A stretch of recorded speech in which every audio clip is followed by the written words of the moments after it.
ನಮಸ್ಕಾರ. ಅಗ್ರ ರಾಷ್ಟ್ರೀಯ ವಾರ್ತೆಗೆ ಸ್ವಾಗತ. ನಾನು ನವಿತಾ ಜೈನ್. ಈಗ ಟಾಪ್ ಸ್ಟೋರೀಸ್.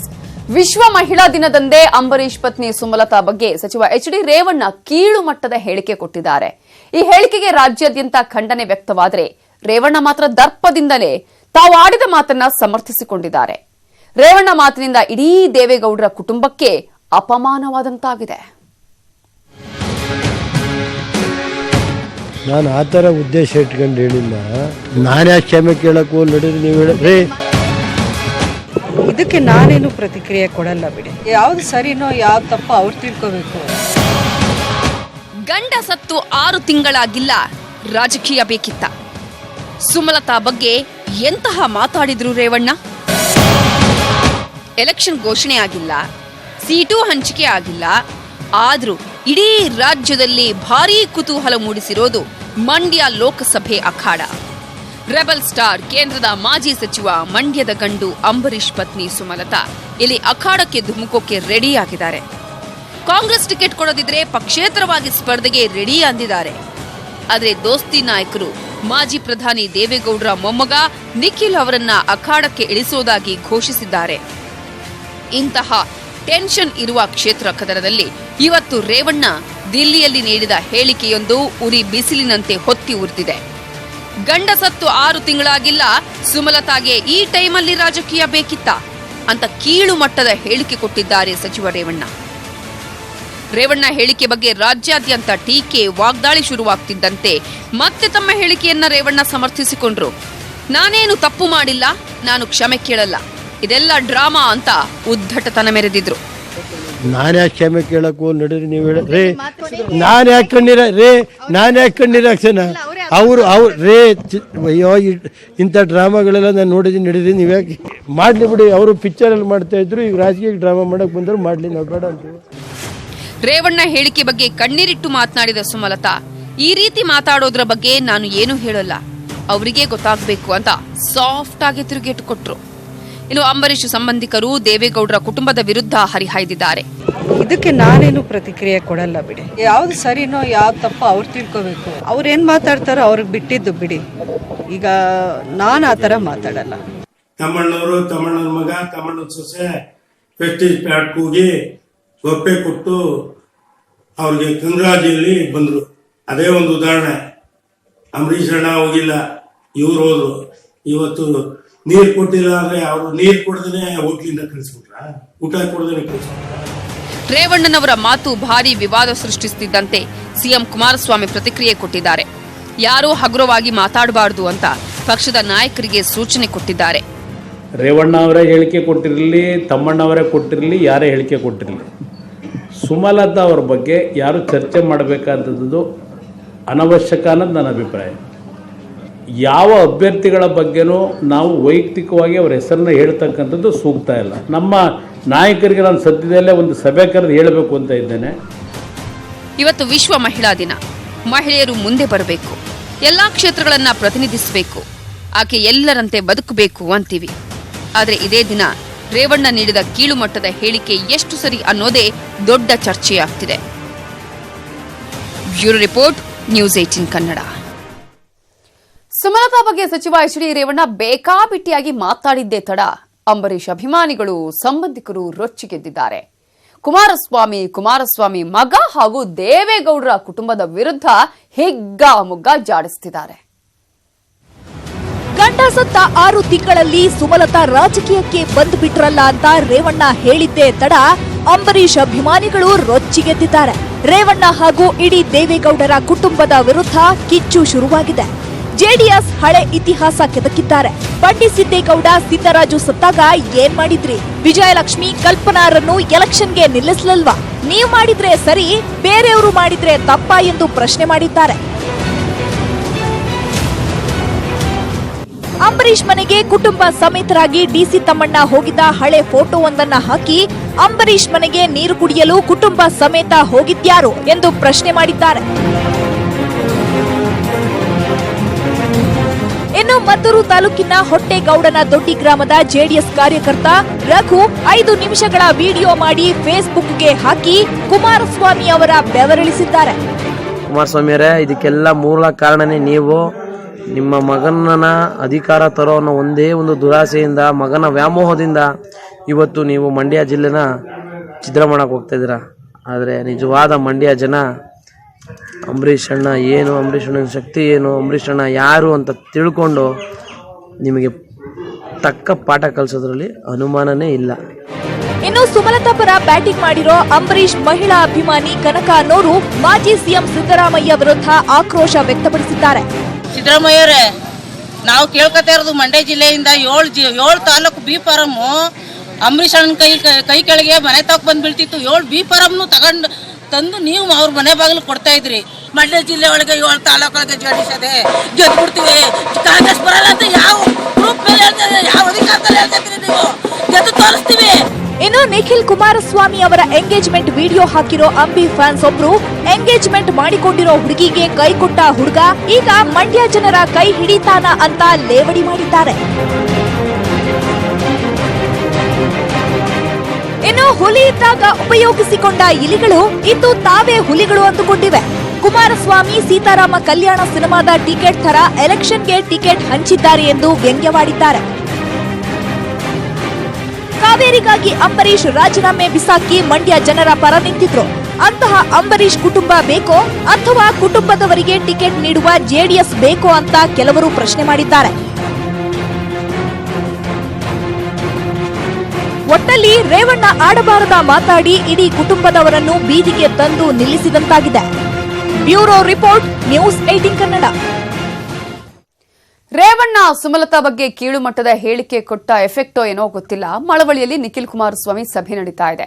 ಆದ್ರೆ ಸಭೆಯಲ್ಲಿ ಜನರೇ ಇಲ್ಲ, ಕುರ್ಚಿಗಳೆಲ್ಲ ಖಾಲಿ ಹೊಡಿತಾ ಇವೆ. ಯಾರು ಎದ್ದು ಹೋಗಬೇಡಿ, ಕುಳಿತುಕೊಳ್ಳಿ ಅಂತ ಹೇಳಿ ನಿಖಿಲ್ ಮನವಿ ಮಾಡ್ತಿದ್ದಾರೆ. ತಮಗೋಸ್ಕರ ಒಂದಷ್ಟು ವಿಷಯಗಳ ತಮ್ಮಗಳ ಮುಂದೆ ಚರ್ಚೆ ಮಾಡ್ಲಿಕ್ಕೆ ಬಂದಿದ್ದೀನಿ. ದಯವಿಟ್ಟು ಇನ್ನೂ ಕಾರ್ಯಕ್ರಮ ಮುಗುದಿಲ್ಲ, ಕ್ಷಮಿಸ್ಬಿಡಿ. ಈಗ ತಕ್ಷಣ ನಾನೇ ಮಾತಾಡ್ತೀನಿ. ಅಂದಾನಿ ಸಾಹೇಬರು ಮಾತಾಡ್ತಾರೆ, ನಮ್ಮ ಶಾಸಕರು. ದಯವಿಟ್ಟು ಎಲ್ಲ ಕುತ್ಕೋಬೇಕು ಅಂತ ಕೈ ಜೋಡಿಸಿ ಮನವಿ ಮಾಡ್ತಾ ಇದ್ದೀನಿ.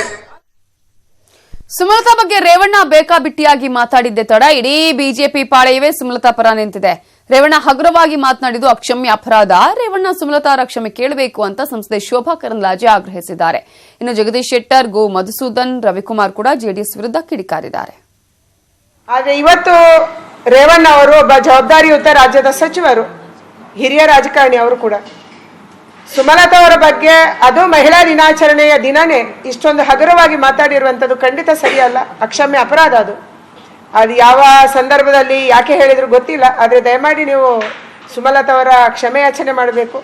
ಇವತ್ತು ರೇವಣ್ಣ ಅವರಾಗಲಿ ಅವ್ರ ಕುಟುಂಬದ ಸದಸ್ಯರು ಇದೇ ರೀತಿಯ ಅಂತ ಒಂದು ಕೆಳ ಹಂತದ ಒಂದು ರಾಜಕಾರಣ ಮಾಡ್ಲಿಕ್ಕೆ ಹೊಂಟಿದ್ದಾರೆ, ಕೀಳು ಮಟ್ಟದ ರಾಜಕಾರಣ ಅಂತ ನಾನು ಹೇಳ್ತೀನಿ. ಅಂಬರೀಷ್ ಅವರ ಧರ್ಮಪತ್ನಿ ಬಗ್ಗೆ ಈ ರೀತಿ ಕೀಳಾಗಿ ಮಾತಾಡುವಂಥದ್ದು ನಾನು ಖಂಡಿಸ್ತಾ ಇದ್ದೇನೆ. ಮತ್ತು ಇದು ಏನು ಕಲ್ಚರ್ ಇದೆಯಲ್ಲ, ಇದು ಒಬ್ಬ ಸಭ್ಯ ರಾಜಕಾರಣಿ ಮಾತಾಡುವಂಥದ್ದು ಅಲ್ಲ. ಇದರಿಂದ ಇವತ್ತು ಜನ ಅವ್ರಿಗೆ ತಕ್ಕದಂತ ಪಾಠ ಕಲಿಸ್ತಾರೆ. ಸುಮಲತಾ ಅವರಿಗೆ ಈ ರೀತಿ ನಿಮಗೆ ಹಾಕಬೇಕು ರಾಜಕಾರಣ, ಗಂಡ ಸತ್ತು ಇನ್ನು 6 ತಿಂಗಳಾಗಿಲ್ಲ ಅಂತ ಕೇಳಿರೋದು ಅತ್ಯಂತ ಹಾಸ್ಯಾಸ್ಪದ.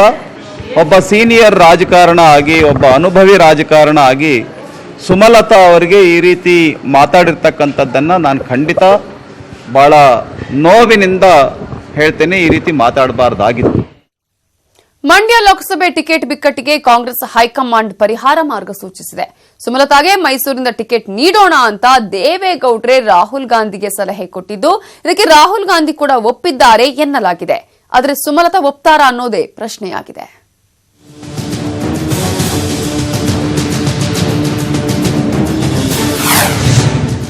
ಮೈಸೂರಿನಿಂದ ಸುಮಲತಾ ಕೈಗೆ ಟಿಕೆಟ್, ಮಂಡ್ಯ ಬಿಕ್ಕಟ್ಟಿಗೆ ಹೈಕಮಾಂಡ್ ಮತ್ತು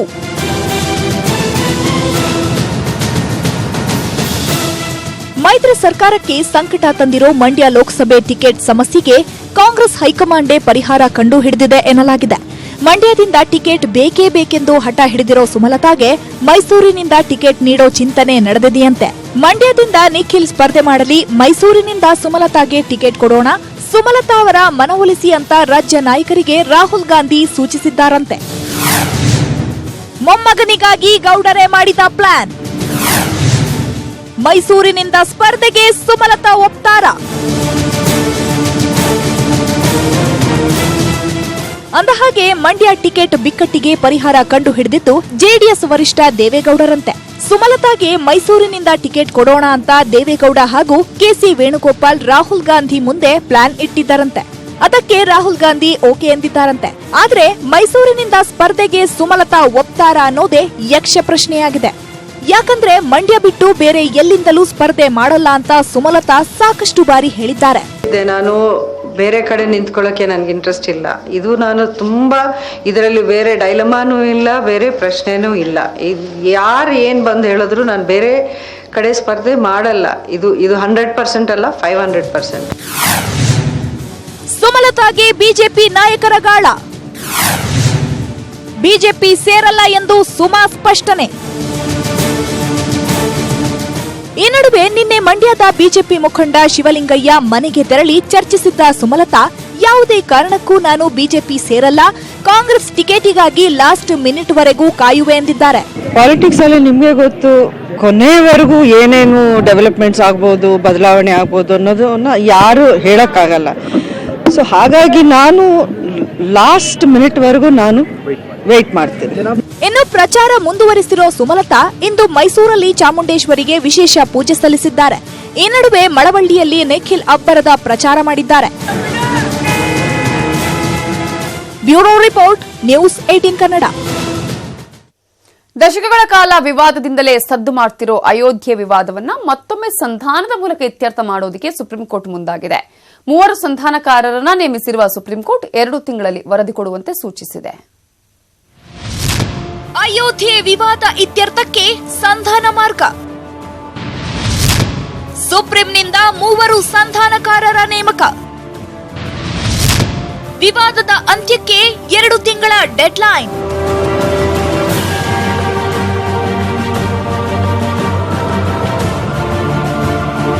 ದಶಕಗಳ ಕಾಲದ ಅಯೋಧ್ಯೆ ವಿವಾದಕ್ಕೆ ಸುಪ್ರೀಂ ಕೋರ್ಟ್ ಸಂಧಾನದ ಮಾರ್ಗ ಹಿಡಿದಿದೆ. ಸುದೀರ್ಘ ವಿಚಾರಣೆಯಿಂದಲೂ ವಿವಾದ ಬಗೆಹರಿಯದ ಕಾರಣ ಸುಪ್ರೀಂ ಕೋರ್ಟ್ ಸಂಧಾನದ ಮೂಲಕ ವಿವಾದ ಬಗೆಹರಿಸುವಂತೆ ಸೂಚಿಸಿದೆ. ಇದಕ್ಕಾಗಿ 3 ಸಂಧಾನಕಾರರನ್ನ ನೇಮಿಸಿ ಆದೇಶ ಹೊರಡಿಸಿದೆ. ಆ 3 ಯಾರು ಅಂತ ನೋಡೋದಾದ್ರೆ,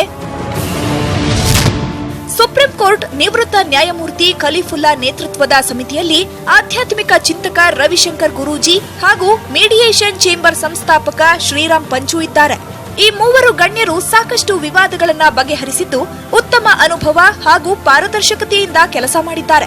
ಸುಪ್ರೀಂ ಕೋರ್ಟ್ ಆದೇಶದ ಬಳಿಕ ಮಾತನಾಡಿರೋ ಖಲೀಫುಲ್ಲಾ, ಸೌಹಾರ್ದಯುತವಾಗಿ ಸಮಸ್ಯೆ ಇತ್ಯರ್ಥಪಡಿಸುವುದೇ ನಮ್ಮ ಗುರಿ ಎಂದಿದ್ದಾರೆ. ಇನ್ನು ರವಿಶಂಕರ್ ಗುರೂಜಿ ಟ್ವೀಟ್ ಮಾಡಿದ್ದು, ಸಂಧಾನಕ್ಕೆ ನೇಮಕ ಮಾಡಿರೋದಕ್ಕೆ ಸ್ವಾಗತ ಎಂದಿದ್ದು ವಿವಾದ ಬಗೆಹರಿಸುವ ವಿಶ್ವಾಸ ವ್ಯಕ್ತಪಡಿಸಿದ್ದಾರೆ. I understand that the Supreme Court has appointed a mediation committee headed by me. I am yet to receive the order copy. Therefore, for the present, I can only say that if the committee has been constituted, we will take every effort to resolve the dispute amicably. Ayodhya ವಿವಾದದ ಇತ್ಯರ್ಥ ವಿವಾದಿತ ಸ್ಥಳವಾದ ಫೈಜಾಬಾದ್ನಲ್ಲಿ ನಡೆಯಲಿದೆ. ಈ ವಿವಾದ ಇತ್ಯರ್ಥಕ್ಕೆ supreme court ಒಂದಿಷ್ಟು ಷರತ್ತು ವಿಧಿಸಿದೆ. ಅದೇನಂತ ನೋಡೋದಾದ್ರೆ, ವಾರದೊಳಗೆ ಸಂಧಾನ ಪ್ರಕ್ರಿಯೆ ಶುರುವಾಗಬೇಕು. 4 ವಾರಗಳಲ್ಲಿ ಸುಪ್ರೀಂ ಕೋರ್ಟ್ಗೆ ವರದಿ ಸಲ್ಲಿಸಬೇಕು. 8 ವಾರಗಳಲ್ಲಿ ಸಂಧಾನ ಪ್ರಕ್ರಿಯೆ ಪೂರ್ಣವಾಗಬೇಕು. ಸಂಧಾನ ಪ್ರಕ್ರಿಯೆಯ ಎಲ್ಲಾ ಮಾಹಿತಿ ಗೌಪ್ಯವಾಗಿರಬೇಕು. ಸಂಪೂರ್ಣ ಜವಾಬ್ದಾರಿ ಸಂಧಾನ ಸಮಿತಿಯದ್ದು. ಮಾಧ್ಯಮಗಳು ವರದಿ ಮಾಡದಂತೆ ನಿರ್ಬಂಧ. ಇನ್ನು ಮಧ್ಯಸ್ಥಿಕೆ ಪ್ರಕ್ರಿಯೆ ಹೇಗಿರಲಿದೆ ಅನ್ನೋದನ್ನ ನೋಡೋದಾದ್ರೆ, ಸಿವಿಲ್ ಪ್ರೊಸೀಜರ್ ಕೋಡ್ 89ರ ಪ್ರಕಾರ ಮಧ್ಯಸ್ಥಿಕೆ ವಿಫಲವಾದ್ರೆ ಕೋರ್ಟ್ಗೆ ತಿಳಿಸಬೇಕಿಲ್ಲ. ಮಧ್ಯಸ್ಥಿಕೆ ಸಫಲವಾದ್ರೆ ಮಾತ್ರ ಕೋರ್ಟ್ಗೆ ವಿವರಣೆ ನೀಡಬೇಕು. ಅಂತಿಮ ಹಂತದವರೆಗೂ ಗೌಪ್ಯವಾಗಿ ಸಂಧಾನ ನಡೆಯಬೇಕು. ಮಧ್ಯಸ್ಥಿಕೆ ಪ್ರಕ್ರಿಯೆ ರೆಕಾರ್ಡ್ ಮಾಡುವುದಿಲ್ಲ. ಸಂಧಾನಕಾರರಿಂದ ಅರ್ಜಿದಾರರ ಅಭಿಪ್ರಾಯ ಸಂಗ್ರಹ. ಸಂಧಾನಕಾರರು ಶಿಫಾರಸು ನೀಡಬಹುದು. ಸಂಧಾನಕಾರರು ತೀರ್ಪು ಕೊಡಲು ಬರುವುದಿಲ್ಲ. ನ್ಯಾಯಾಲಯವೇ ಅಂತಿಮ ತೀರ್ಪು ನೀಡಬೇಕು ಎಂದು ನ್ಯೂಸ್ 18 ಕನ್ನಡಕ್ಕೆ ಹಿರಿಯ ವಕೀಲ ಬಿವಿ ಆಚಾರ್ಯ ತಿಳಿಸಿದ್ದಾರೆ. ಸುಪ್ರೀಂ ಕೋರ್ಟ್ನಲ್ಲಿ ಮ್ಯಾಟರ್ ಇರುವುದು ಅಲಹಾಬಾದ್ ಹೈಕೋರ್ಟಿನ ತೀರ್ಪಿನ ವಿರುದ್ಧ appeals. So Allahabad high court suits ಅನ್ನು ಎಂಟರ್ಟೈನ್ ಮಾಡಿದೆ. original suits. Bhuvivada. Actually, it is not pertaining to mere temple. ಸ್ಥಳದ ಜಮೀನಿನ ವಿವಾದ, ಟೈಟಲ್ ಸೂಟ್. ಸೊ ಅದರ ಮೇಲೆ ಈಗ ಸುಪ್ರೀಂ ಕೋರ್ಟ್ಗೆ ಬಂದಿದೆ.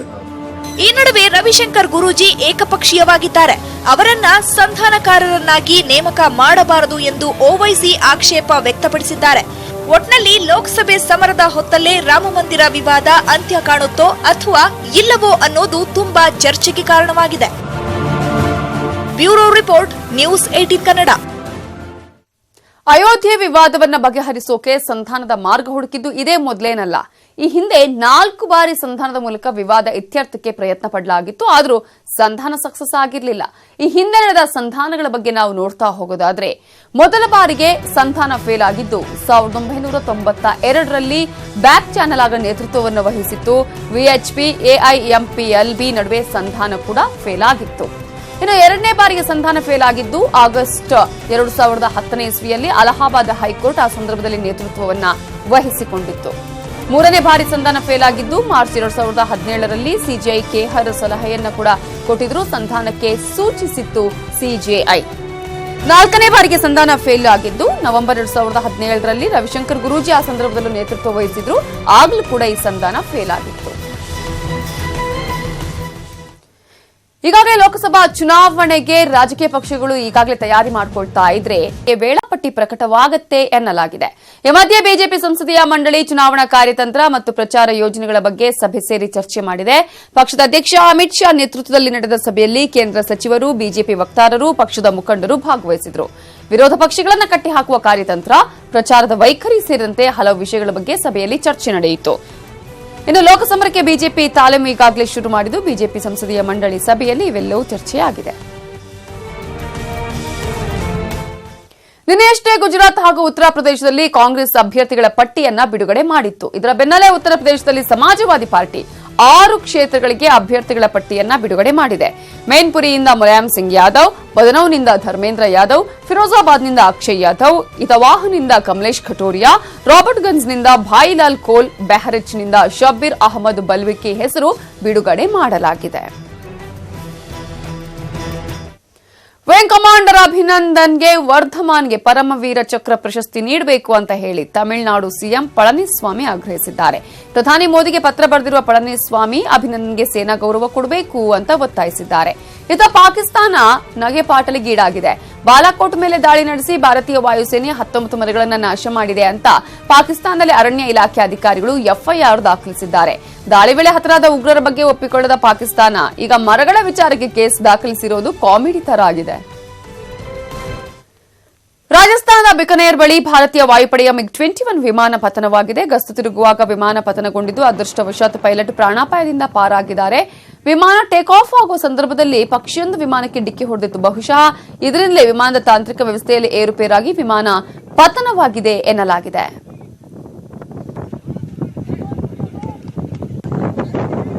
ಬೆಂಗಳೂರಿನ ಕುಖ್ಯಾತ ರೌಡಿ ಲಕ್ಷ್ಮಣನ ಹತ್ಯೆ ಕೇಸ್ ಸಿಸಿಬಿಗೆ ಟ್ರಾನ್ಸ್ಫರ್ ಆಗಿದೆ. ಈ ನಡುವೆ ಲಕ್ಷ್ಮಣನ ಕೊಲೆ ಹಿಂದೆ ಹೆಣ್ಣಿನ ಕೈವಾಡ ಇದೆ ಎನ್ನಲಾಗಿದೆ.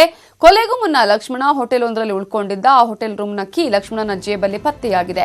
ಲಕ್ಷ್ಮಣ ಉಳ್ಕೊಂಡಿದ್ದ ಹೋಟೆಲ್ನಲ್ಲಿ ಕಳ್ಳ ಜಗ್ಗನ ಪ್ರೇಯಸಿ ಉಳ್ಕೊಂಡಿದ್ಲು.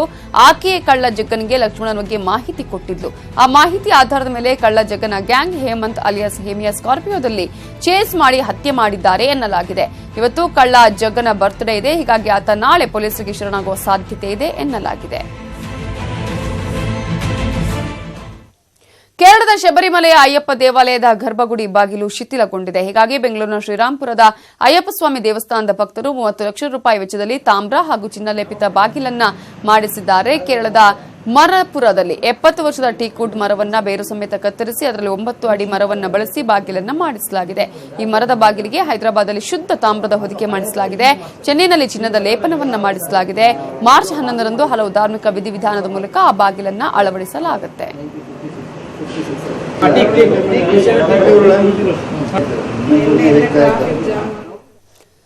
ಇವತ್ತು ವಿಶ್ವ ಮಹಿಳಾ ದಿನ. ಹೀಗಾಗಿ 4 ವಿಶೇಷ ಸ್ಟೋರಿಗಳನ್ನ ನಿಮ್ಮ ಮುಂದೆ ಇಡ್ತಾ ಇದ್ದೀವಿ. ಅದರಲ್ಲಿ ಮೊದಲನೆಯದು ಬಾಗಲಕೋಟೆಯದ್ದು. ಹುಡುಗರಿಗೇನು ಕಮ್ಮಿ ಇಲ್ಲ ಅನ್ನುವಂತೆ ಈ ಪೂಜಾ ಮತ್ತು ಪ್ರಾಚಿ ಎಂಬ ಸಹೋದರಿಯರು ದಿನ ಬೆಳಗಾದ್ರೆ ಸಾಕು ಮನೆ ಮನೆಗೆ ಪೇಪರ್ ಹಂಚಿ ಕುಟುಂಬವನ್ನ ಸಾಕ್ತಿದ್ದಾರೆ. ಇನ್ನು ಎರಡನೇ ಸ್ಟೋರಿ ಉಡುಪಿಯದ್ದು. ಪದ್ಮಮ್ಮ ಎಂಬ ಈಕೆ ಯಾವುದೇ ಪ್ರತಿಫಲಾಪೇಕ್ಷೆ ಇಲ್ಲದೆ ಬಾಯಾರಿ ಬಂದವರಿಗೆ ಉಚಿತವಾಗಿ ನೀರು ಕೊಡ್ತಾರೆ. ಲಕ್ಷಾಂತರ ಮಂದಿಯ ಬಾಯಾರಿಕೆಯನ್ನ ತಣಿಸಿದ ಹೆಮ್ಮೆ ಇವರದ್ದು. ಹಾಗೆಯೇ ಮೂರನೇ ಸ್ಟೋರಿ ದೆಹಲಿಯದ್ದು. ಈಕೆ ದಿಲ್ಲಿಯ ಏಕೈಕ ಮಹಿಳಾ ಚಮಾರ್ತಿ. ರಾಜಧಾನಿಯ ಕನ್ನೋಟ್ ಪ್ರದೇಶದಲ್ಲಿ ಚಪ್ಪಲಿ ಶೂ ಹೊಲಿತಾ ಇರುವವರ 60 ವರ್ಷದ ಈ ಮಹಿಳೆಯ ಹೆಸರು ರಾಮಾವತಿ. ಇಡೀ ಕುಟುಂಬದ ಹೊಣೆ ಕೂಡ ಈಕೆಯದ್ದೇ. ಇನ್ನು ನಾಲ್ಕನೆಯ ಸ್ಟೋರಿ ಗಾಲಿ ಜನಾರ್ದನ ರೆಡ್ಡಿ ಅವರದ್ದು. ಕಾರ್ಯಕ್ರಮವೊಂದರಲ್ಲಿ ತಮ್ಮ ಪತ್ನಿಯನ್ನ ಹಾಡಿ ಹೊಗಳಿದ್ದಾರೆ. ಪತ್ನಿ ಮೇಲೆ ಬರೆದಿದ್ದ ಹಾಡೊಂದನ್ನ ಹಾಡಿದ್ದಾರೆ. ಮಕ್ಕಳನ್ನು ಕೊಂಡಾಡಿದ್ದಾರೆ. ವಿಶ್ವ ಮಹಿಳಾ ದಿನದ ಅಂಗವಾಗಿ ಹಿಂದೂ ಸಂಸದೆ ಕೃಷ್ಣಕುಮಾರಿ ಕೊಹ್ಲಿಗೆ ಪಾಕಿಸ್ತಾನ ಗೌರವ ಸಲ್ಲಿಸಿದೆ. ಮಹಿಳಾ ದಿನದ ಅಂಗವಾಗಿ ಕೃಷ್ಣಕುಮಾರಿ ಅವರನ್ನ ಸ್ಪೀಕರ್ ಕುರ್ಚಿಯಲ್ಲಿ ಕೂರಿಸಿ ಗೌರವ ಸಲ್ಲಿಸಿದ್ದು, ಕಳೆದ ವರ್ಷ ಮಾರ್ಚ್ನಲ್ಲಿ ಕೃಷ್ಣಕುಮಾರಿ ಸಂಸದೆಯಾಗಿ ಆಯ್ಕೆಯಾಗಿದ್ರು. ಜೀತಾ ವಿಮುಕ್ತಿ ಸೇವೆಯಲ್ಲಿ ಕೃಷ್ಣಕುಮಾರಿ ಪಾಕಿಸ್ತಾನದಲ್ಲಿ ಒಳ್ಳೆ ಹೆಸರು ಮಾಡಿದ್ದಾರೆ. ಭಾರತ ಆಸ್ಟ್ರೇಲಿಯಾ ನಡುವಿನ ಮೂರನೇ ಏಕದಿನ ಪಂದ್ಯದಲ್ಲಿ ಆಸೀಸ್ 32 ರನ್ಗಳ ಭರ್ಜರಿ ಜಯ ಸಾಧಿಸಿದೆ. ಮೊದಲು ಬ್ಯಾಟ್ ಮಾಡಿದ ಆಸೀಸ್ 5 ವಿಕೆಟ್ ನಷ್ಟಕ್ಕೆ 313 ರನ್ ಗಳಿಸಿತ್ತು. ಈ ಸವಾಲಿನ ಮೊತ್ತ ಬೆನ್ನತ್ತಿದ ಭಾರತಕ್ಕೆ ಆರಂಭಿಕ ಆಘಾತ ಆಯಿತು.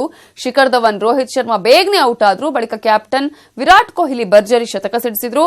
ಏಕದಿನ ಕ್ರಿಕೆಟ್ನಲ್ಲಿ 41ನೇ ಶತಕ ದಾಖಲಾಯಿತು. ಭಾರತ 48.2 ಓವರ್ಗಳಲ್ಲಿ 281 ರನ್ಗಳಿಗೆ ಆಲ್ ಔಟ್ ಆಯಿತು. ಇನ್ನು ಟೀಂ ಇಂಡಿಯಾ ಆಟಗಾರರು ಸೈನಿಕರ ಕ್ಯಾಪ್ ತೊಟ್ಟು ಆಟ ಆಡಿದ್ದು ಸ್ಪೆಷಲ್. ಇದರ ಜೊತೆಗೆ ಇವತ್ತಿನ ಪಂದ್ಯದಿಂದ ಬರುವ ಹಣವನ್ನ ಪುಲ್ವಾಮಾ ದಾಳಿಯಲ್ಲಿ ಹುತಾತ್ಮರಾದ ಸೈನಿಕರ ಕುಟುಂಬಗಳಿಗೆ ಕೊಡ್ತಿದ್ದಾರೆ.